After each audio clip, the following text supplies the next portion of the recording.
दिन भारतवासियों, बात करेंगे आज की ताज़ा खबरों की। चीन के सामने उठाया चनहुआ डाटा लीक का मामला। विदेश मंत्रालय मई 2018 में अफगानिस्तान के अपहृत सभी 7 भारतीय नागरिकों की स्वदेश वापसी। विदेश मंत्रालय सेना अध्यक्ष जनरल मनोज मुकुंद नरवणे जी कश्मीर के 2 दिन के दौरे पर। किसानों की उपज, व्यापार और वाणिज्य विधेयक 2020 और कृषि सेवा विधेयक 2020 के विरोध में केंद्रीय मंत्री हरसिमरत कौर बादल का इस्तीफा। प्रधानमंत्री आज बिहार में ऐतिहासिक कोसी रेल महासेतु सहित 12 रेल परियोजनाओं को राष्ट्र को समर्पित करेंगे। भारत ने किया अब्राहम समझौते का स्वागत। भारत ने चीन से कहा पेंगोंग झील के पास के क्षेत्र सहित सीमा क्षेत्रों में तनाव को कम करने हेतु गंभीरता से प्रयास करे।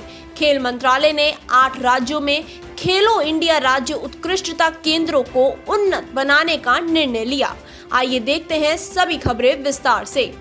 विदेश मंत्रालय ने कहा कि उसने चीन के सामने चनहुआ डाटा लीक का मामला उठाया है। मीडिया के एक सवाल का उत्तर देते हुए विदेश मंत्रालय के प्रवक्ता श्री अनुराग श्रीवास्तव ने कहा कि चीनी पक्ष के अनुसार यह कंपनी एक निजी संस्था है और इसके और चीन सरकार के बीच कोई संबंध नहीं है। प्रवक्ता ने कहा कि सरकार ने इन रिपोर्टों का अध्ययन करने, उनके निहितार्थों का मूल्यांकन करने, कानून के किसी भी उल्लंघन का आकलन करने और 30 दिनों के भीतर अपनी सिफारिशों प्रस्तुत करने के लिए राष्ट्र साइबर सुरक्षा समन्वय के तहत एक विशेषज्ञ समिति का गठन किया है।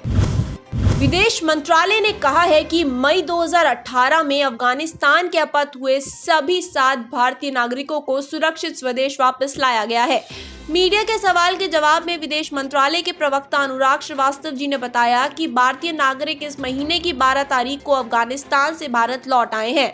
उन्होंने 7 भारतीय नागरिकों की रिहाई के लिए पिछले 2 वर्षों में सहायता के लिए अफगानिस्तान सरकार का आभार व्यक्त किया है। कुलभूषण जाधव मामले में प्रवक्ता ने कहा कि पाकिस्तान अंतर्राष्ट्रीय न्यायालय के फैसले को लागू करने के अपने दायित्वों को पूरा नहीं कर पाया है। उन्होंने कहा कि पाकिस्तान को इस मामले में कुलभूषण जाधव तक प्रासंगिक दस्तावेजों और निर्बाध राजनयिक पहुंच सुनिश्चित करनी चाहिए। सेना अध्यक्ष जनरल मनोज मुकुंद नरवणे जी कश्मीर के 2 दिन के दौरे पर हैं। सेना अध्यक्ष कल श्रीनगर पहुंचे और उत्तर कश्मीर में नियंत्रण रेखा पर स्थिति का जायजा लिया।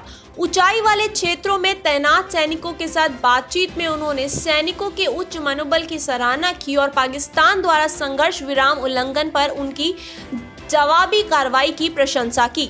जनरल नरवणे ने सीमावर्ती क्षेत्रों में रहने वाले नागरिकों को हर संभव सहायता देने की आवश्यकता पर बल दिया। उन्होंने कहा कि ये नागरिक पाकिस्तानी सेना द्वारा संघर्ष विराम के उल्लंघन के शिकार होते हैं और महामारी के कारण कठिनाइयों का सामना कर रहे हैं। जनरल नरवणे ने भीतरी क्षेत्रों में तैनात कमांडरों और सैनिकों से भी बातचीत की। उन्होंने कहा कि यह कश्मीर में शांति, विकास और समृद्धि के एक नए युग की शुरुआत हुई है और जम्मू कश्मीर में शांति स्थापित करने में उनका मनोबल और योगदान सराहनीय है। बाद के दिन में उन्होंने उत्तरी सेना कमांडर और चिनार कोर कमांडर के साथ स्थिति की समीक्षा भी की। केंद्रीय खाद्य प्रसंस्करण उद्योग मंत्री हरसिमरत कौर बादल ने किसानों की उपज, व्यापार और वाणिज्य विधेयक 2020 और कृषि सेवा विधेयक 2020 के विरोध में इस्तीफा दे दिया। शिरोमणि अकाली दल के सुखबीर सिंह बादल जी ने लोकसभा में यह जानकारी दी। 1.9 किलोमीटर लंबे कोसी मेगा पुल को 516 करोड़ रुपए की लागत से पूरा किया गया। इस पुल के बन जाने से निर्माली और सरायगढ़ के बीच की मौजूदा दूरी 298 किलोमीटर से घटकर 22 किलोमीटर रह जाएगी। यह परियोजना कोविड महामारी के दौरान पूरी की गई और इसमें प्रवासी मजदूरों में भी काम किया। इस क्षेत्र के लोगों का 86 साल पुराना सपना पूरा हुआ। 1934 में भारत और नेपाल में आए भूकंप और बाढ़ के कारण इस इलाके का रेल संपर्क बह गया था। तब से कोसी नदी के बहाव के कारण यहाँ रेल लाइन दोबारा नहीं बिछाई जा सकी। यह पुल मिथिला और कोसी क्षेत्र को जोड़ेगा और भारत नेपाल सीमा पर स्थित होने के कारण इसका काफी महत्व है।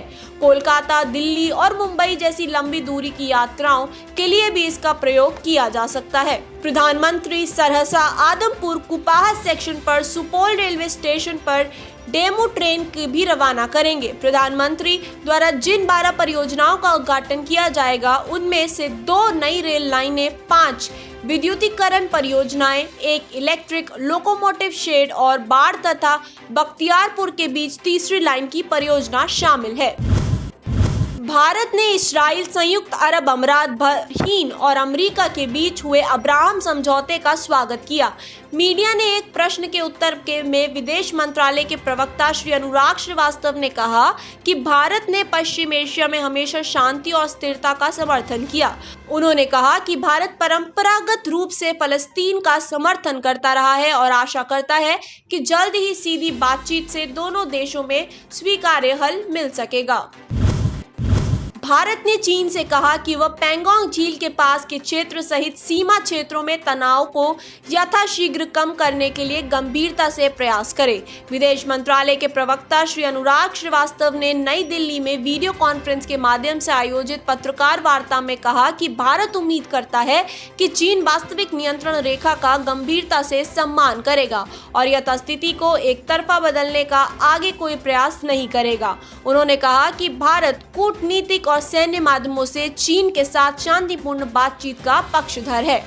विदेश मंत्री डॉक्टर सुब्रमण्यम जयशंकर ने 10 सितंबर को चीन के विदेश मंत्री वांग यी के साथ मॉस्को में मुलाकात की थी और इसके आगे की बातचीत के बारे में सहमति हुई थी। इससे पहले 4 सितंबर को दोनों देशों के रक्षा मंत्रियों ने भी मॉस्को में मुलाकात की थी। इन बैठकों में दोनों देशों के मंत्रियों ने इस बात पर सहमति जताई थी कि वास्तविक नियंत्रण रेखा पर तनाव के सभी इलाकों से सेनाओं को पूरी तरह पीछे हटाया जाए। प्रवक्ता ने कहा कि दोनों पक्षों को तनाव वाले इलाकों में टकराव कम करने के अलावा ऐसे हर काम से बचना चाहिए जिससे तनाव बढ़ने की संभावना हो। उन्होंने कहा कि इसके लिए सभी द्विपक्षीय समझौतों को गंभीरता से पालन करना और यथास्थिति बदलने का कोई प्रयास न करने की जरूरत है। खेल मंत्रालय ने 8 राज्यों में खेलो इंडिया राज्य उत्कृष्टता केंद्रों को उन्नत बनाने का निर्णय लिया। इस कार्य पर 95 करोड़ 19 लाख रुपए की लागत आएगी और इसका उद्देश्य भावी ओलंपिक चैंपियनों की पहचान कर उन्हें आवश्यक सुविधाएं प्रदान करना है। खेल मंत्री किरेन रिजिजू ने बताया कि देश में खेलों के विकास के लिए अनुकूल वातावरण तैयार करने और ओलंपिक्स में भारतीय प्रतिभागियों का बेहतर प्रदर्शन सुनिश्चित करने के लिए यह निर्णय लिया गया। आज की खबरों में इतना ही। बने रहें DI न्यूज के साथ। नमस्कार। तो साथियों, ये थे अब तक के इम्पॉर्टेंट अपडेट्स और इम्पॉर्टेंट अपडेट्स के लिए हमारे साथ जुड़े रहिए और हमारे चैनल को ज़रूर सब्सक्राइब करें। जय हिंद, जय भारत।